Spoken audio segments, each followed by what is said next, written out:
As you drive through your town, do you ever wonder of who may have lived in some of the old buildings that are there, or whatever happened whenever the area was first developed?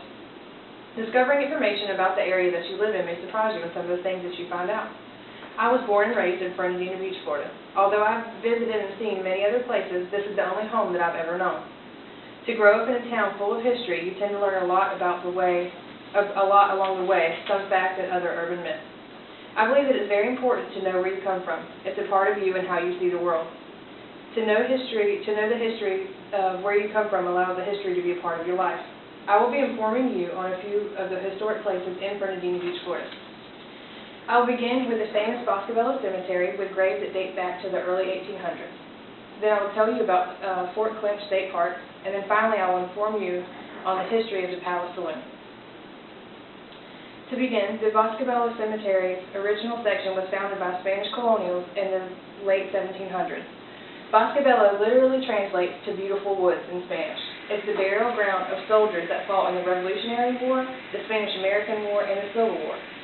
Among these soldiers are other very interesting people who lived on and around Fernandina Beach. Catholic nuns from France who founded schools after the Civil War and helped those who were sick during the yellow fever epidemic of 1877, Domingo Acosta, who was a member of the Spanish militia and Old Fernandina's first postmaster in 1821, is also buried here. Here are a few pictures. And all of these are like large family plots that are all over the place. And this is the tabby where it's oyster shells and the things, because the Timucuan Indians used to live there, and they had the whole place, and that's what they used. And some of the really old statues. Next, I will tell you about Fort Clinch.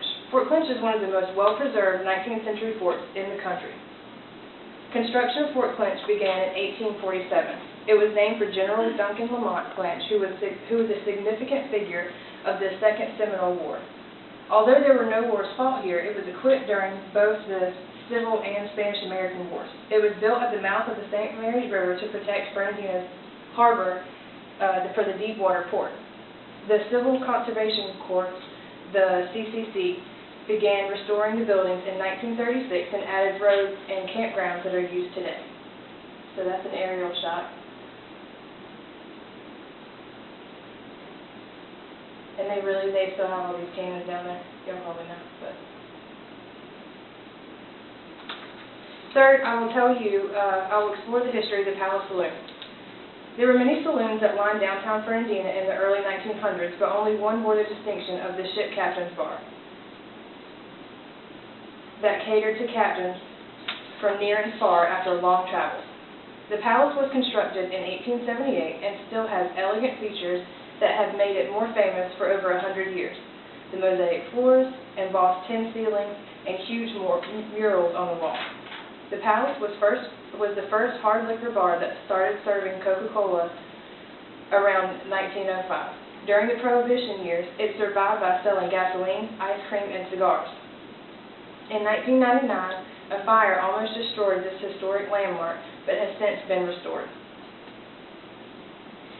This is the outside. This is the corner of Center and 2nd Street, downtown Fernandina, and it's in the historic district. And on the floor, you can see in the background here along the side that it's got some of the mosaic, but the other is on the underside of the bar.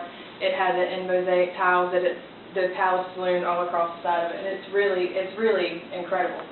Some of the murals that are in there, and also there's a legend of one of the bartenders that worked there that he would get the patrons to come in and flick quarters onto the bust of certain statues. You can't see it from this angle, but they're behind the bar, and because you couldn't do it, they would miss, and he'd collect all the change afterwards. So that's what he did. There's also a really big gold cash register that he wouldn't charge somebody as they came, but the locals who came, he would just bill them monthly because, there were so few people here. And this actually is the man who built the palace, or who started the palace, got a man from St. Louis to come down to help him design this, and it's still there now from, I feel like it may have been the 1800s. So in conclusion, the places These places that I have mentioned are only a few of the many sites in Fernandina that are full of history. To know that my hometown is home to so many historic places and events makes me love it that much more. Thank you.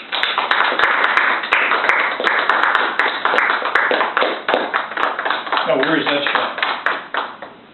I don't know, probably at the south end. Probably down